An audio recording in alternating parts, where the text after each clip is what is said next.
Hi, my name's Kylie, and I decided to do my final project on the game Pac-Man. I actually grew up on this game as a child. I remember playing it at the skating rinks and things like that when I was younger.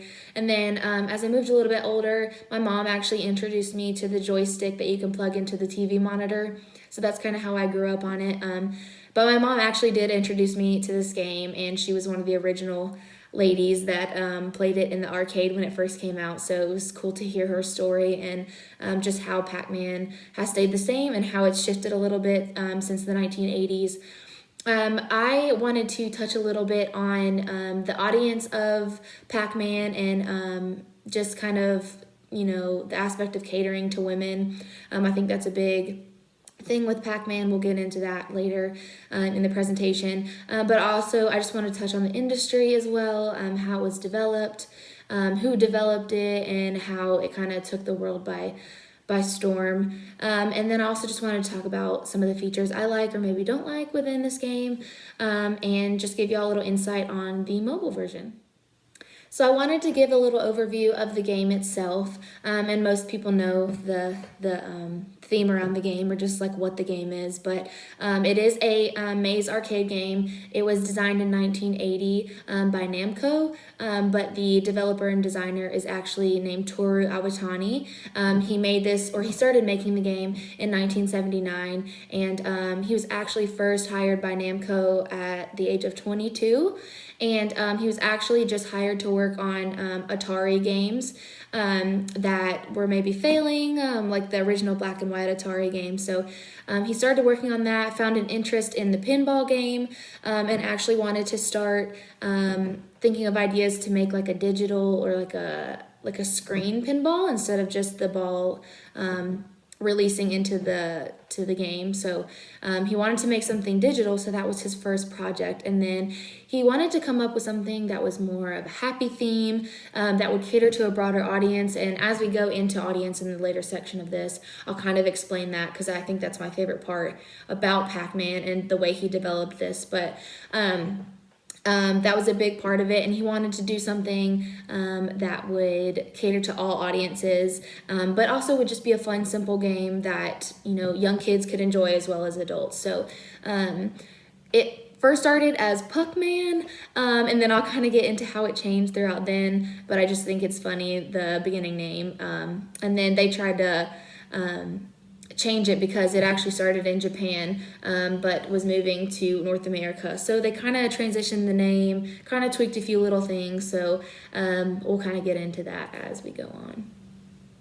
So I kind of wanted to make a slide about like from the arcade to your fingertips, because I think it's crazy that there's a mobile version of this game, because it was such an original arcade game back in the 1980s, and it took the world by storm, like I've said.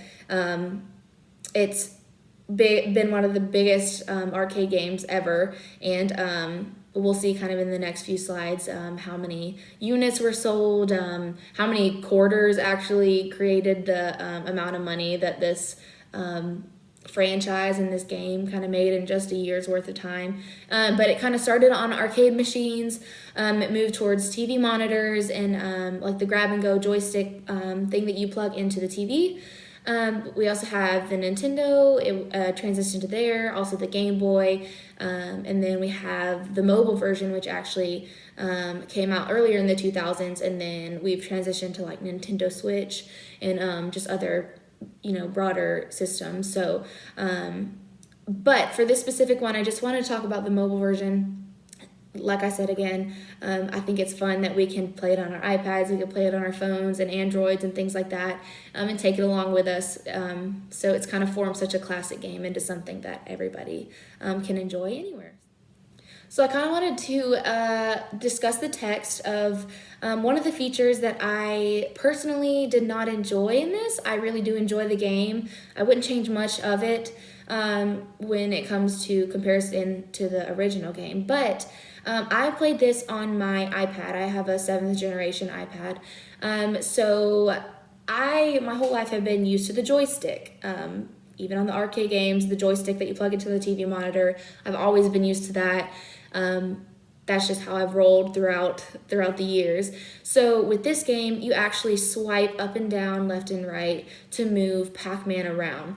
And if you know on the iOS features on iPhones or iPads, when you swipe down, it also will drop down a menu thing on an iPad or a iPhone, and it kind of messes with this game. If you know what I'm talking about, please bear with me because hopefully I'll be able to show a slide of this. But when you swipe down to bring the Pac-Man down or lower, it brings that screen and pauses the game. And while I was playing this, I actually lost a lot of times because that would happen, and then the ghost would come get me. So it would actually mess up my gameplay. I feel like I had limited control over the directionality of the character.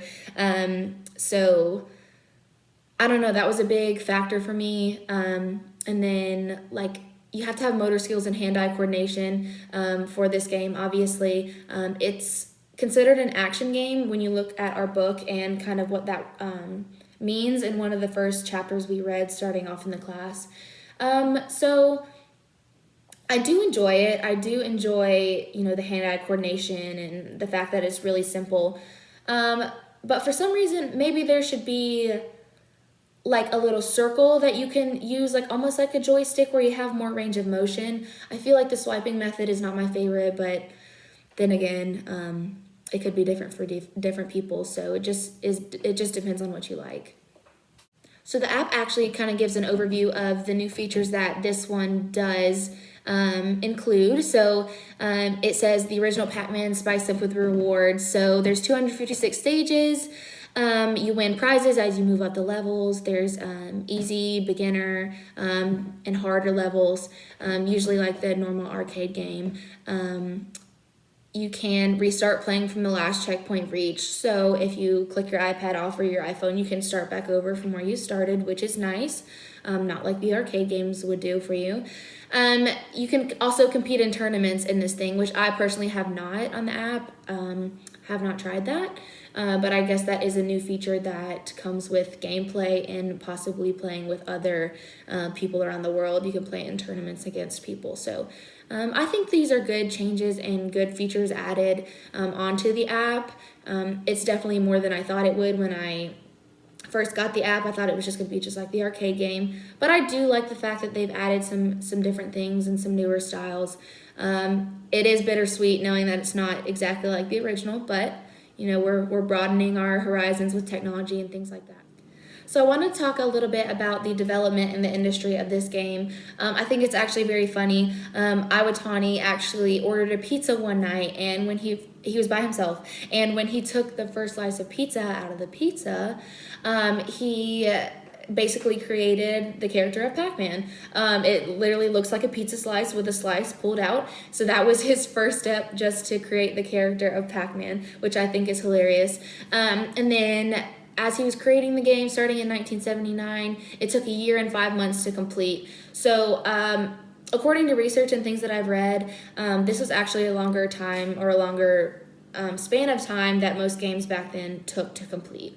So I think they just wanted to perfect it. They did a lot of mock-ups and drawings to produce the characters' features and their path patterns and things like that. I'll show you in kind of the next slide some of the original drawings that Iwatani did make.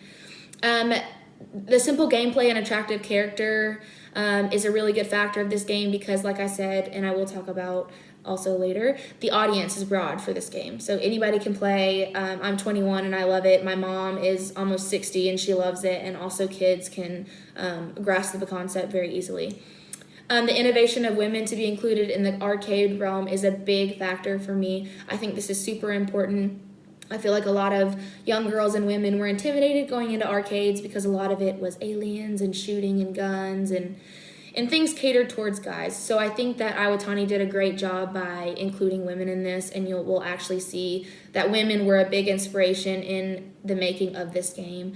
And I think, too, the fact that the corner pellets on each board and each corner actually have a significant meaning. So Iwatani talks a little bit about how during this time in the 1980s, when women were tired of being chased by men.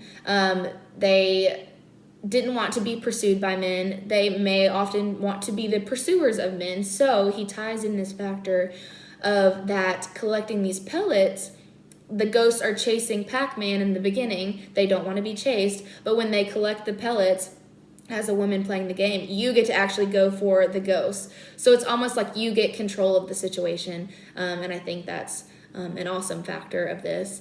And then I have a quote down at the end. It says, by the end of 1982, over 400,000 Pac-Man arcade cabinets were sold globally, and an estimated 7 billion games played in arcades across America. I think that says a lot for a game like this, and just to see how over generations and over decades that it has just grown tremendously since then. I also have a couple statistics. Namco puts the cabinet sold as 400,000, and the revenue by 1990 was that giant number there, and also inflation adjusted even greater number. So I think this is, or that has a lot to be said about this app, and the arcade game in general. And here I just wanted to include some of the original drawings that Iwatani did, just to show you the originality and the development of the game. The first picture on the right is actually a mock-up of the maze. And as you can see nowadays, that maze is pretty consistent with what it looks like now on apps and in the arcade. Obviously, there are a couple adjustments, and each level looks a little bit different. On the left, the first sketch on the left is actually a mock-up design of when Pac-Man is killed by the ghosts and how Pac-Man's body kind of drifts away. That'll be the first sketch on the left. On the right, those are little mock-ups of the ghosts that he first started to draw and what he kind of wanted them to look like. And then down at the bottom, you can also see that. Nowadays, there is not a white ghost, as well as the dark blue ghost, and instead of yellow ghost, there's an orange. So things have kind of changed since then, and since the mock-up drawings. And then finally, I wanted to talk about the audience. So I think one of the biggest factors for me and why I loved doing research on this game, because of Iwatani's inclusivity of women in games, and then also catering to the interests of a broad audience. So I put down during the late 1970s, video games were associated with being a male-focused scene, which I did talk about earlier. But when the game started coming out and arcade games were getting a lot more popular, they were incorporated in movie theaters, bowling alleys, bars, things like that.